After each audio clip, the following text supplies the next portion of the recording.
reflecting on the lessons of League of Legends' first weeks at Worlds. Underdogs can rise, but only so far. League of Legends fans around the globe are enjoying the latest Worlds Championship, where the best and most talented teams from each region battle it out for the glory of victory and the satisfaction of besting rivals.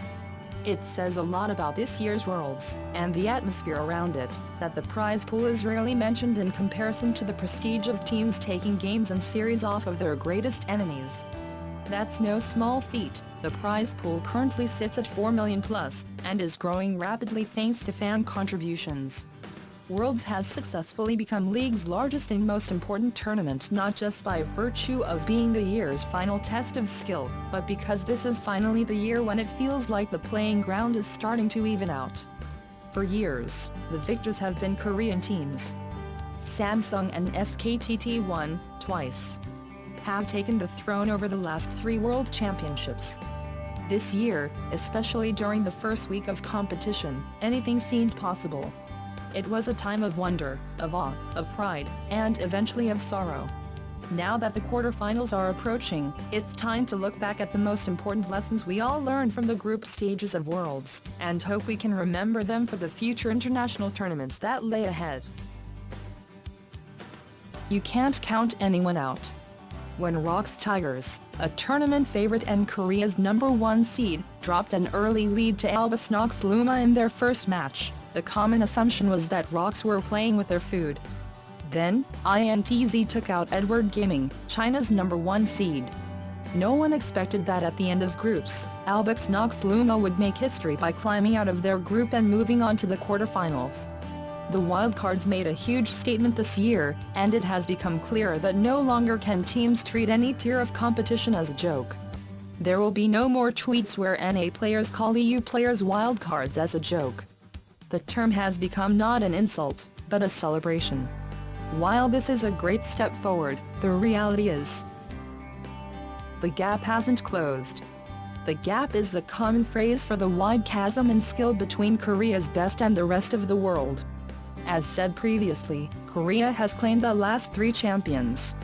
The LoC is regarded as the pinnacle of skill, while North America, by contrast, is a well-funded clown fiesta. While North America has lagged behind over the years, this split was its most competitive yet. The Immortals would have been a solid choice to represent NA on the international stage, but they had to fight tooth and nail against Cloud9, and lost. C9 and Counter Logic Gaming both had their strengths as teams, but Team Solo Mid was the real golden child of the region. The team had only dropped 1 game during the summer, and they had improved across the board. It was widely assumed that they'd make it to quarters, probably even semis. They would be to NA what FNATIC had been to EU last year, when FNATIC made the semi-finals and fought SKTT1 to a full best-of-5. Hopes were even higher when fans considered the mid-season invitational. Counter Logic Gaming had attended to represent NA and finished in 2nd place. Team Solo Mid had looked even better this summer, soundly trouncing CLG every time they met. TSM would be the region's redemption. Unfortunately, things didn't work out that way. Team Solo Mid fell just 1 game short of making it out of their group, and are packing up to head home. The region still has a lot to be proud of, however. Cloud9 escaped their group and are moving on to the quarters, and NA didn't completely collapse. Falling just 1 game short is an improvement over last year, where NA did well in Week 1 and then got swept across the board in Week 2. While improvements are to be celebrated, they're bittersweet compared to the hopes fans had heading into the tournament. With that said, it's important to note the last lesson of groups. Worlds is a celebration. Albus Nox Luma's Licrit stood on stage in front of thousands of fans. He had just made history with his team, breaking the wildcard streak of failing to make it out of groups. He had stood toe-to-toe with some of the best players in the world.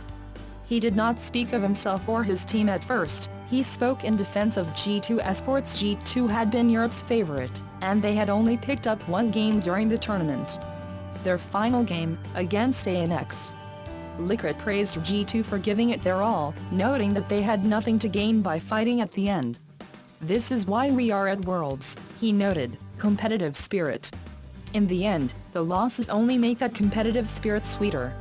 Fans who were rooting for G2 or TSM are hurt right now. Some people are even suggesting that it might be a mistake to sink so much effort and time and sweat into Worlds if it's so possible to come away with nothing but heartache. It's tough to watch a team buckle down and improve and struggle so much only to see their dreams dashed on stage, like watching Ralph Wiggins' heartbreak in real time on The Simpsons. It's a part of esports, though, and that competitive spirit that drove them so far will likely not abate in the face of failure. Some teams are packing up and going home, perhaps feeling like they accomplished nothing, but even the failures of teams can be beautiful. To be a fan of a team is to appreciate the effort and discipline that got them so far, even as one regrets the sadness of the journey ending. This may have been the hardest journey yet for many teams, but the struggle to walk the path may lead to a smoother climb next year.